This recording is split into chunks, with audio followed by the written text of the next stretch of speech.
रहिया बताईदा बड़ी भुलाइल तनी घरे पहुँचाईदा न जानी गवा के नाम गो। एगो छोटा बच्चा इसी काली पूजा के मेले में खो जाता है मधुपुरा में, हसनपुर गांव में। तो अपने माता पिता से बिछड़ कर जब काली मैया के पास पहुंचता है तो काली मैया से क्या निहोरा करता देखिए। कारा हो हमरा के रहिया बताईदा बड़ी भुलाई तनी घरे पहुँचाईदा न जानी गवा के नाम गो। काली माई बारी हमरा गाँव गो, काली माई बारी हमरा गाँव। काका हो हमरा के रहिया बताईदा बड़ी भुलाई तनी घरे पहुँचाईदा न जानी गवा के नाम गो। काली माई बारी हमरा गाँव गो, काली माई बारी हमरा गाँव।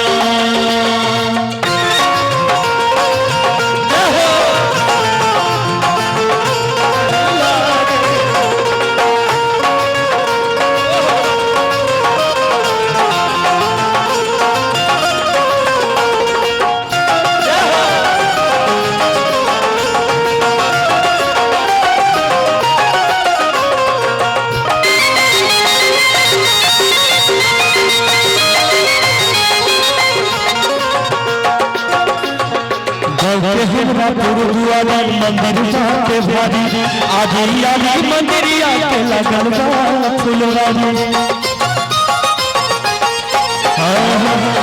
हमरा गुरुद्वारा मंदिर जाके भारी आधी आधी मंदिरिया के लगल बा फुलवारी। भोरे भोरे भोरे भोरे भोरे भोरे भोरे भोरे जाए सभे जला चढ़ावे माई के सरनिया में दुखवा भुलावे। नीक लगे निमिया के छावे गो, काली माई बारी हमरा गाँव गो, काली माई बारी हमरा गाँव।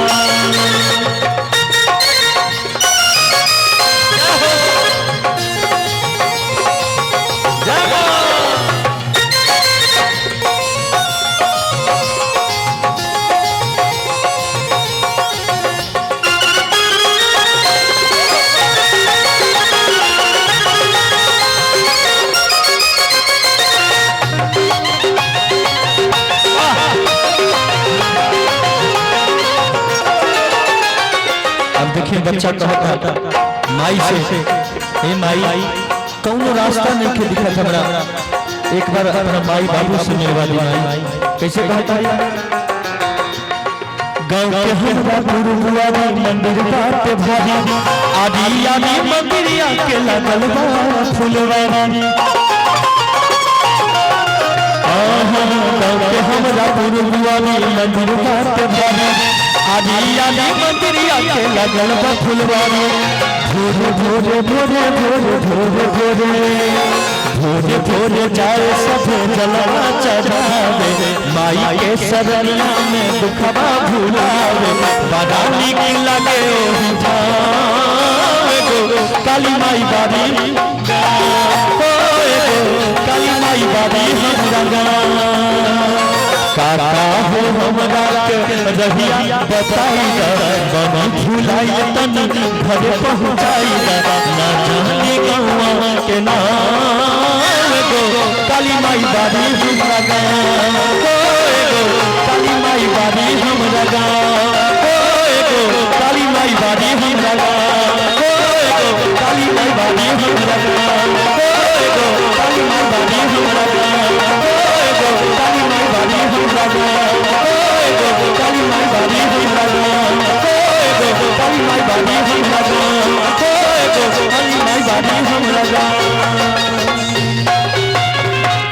वाह कि काली माई बारी हमरा गाँव।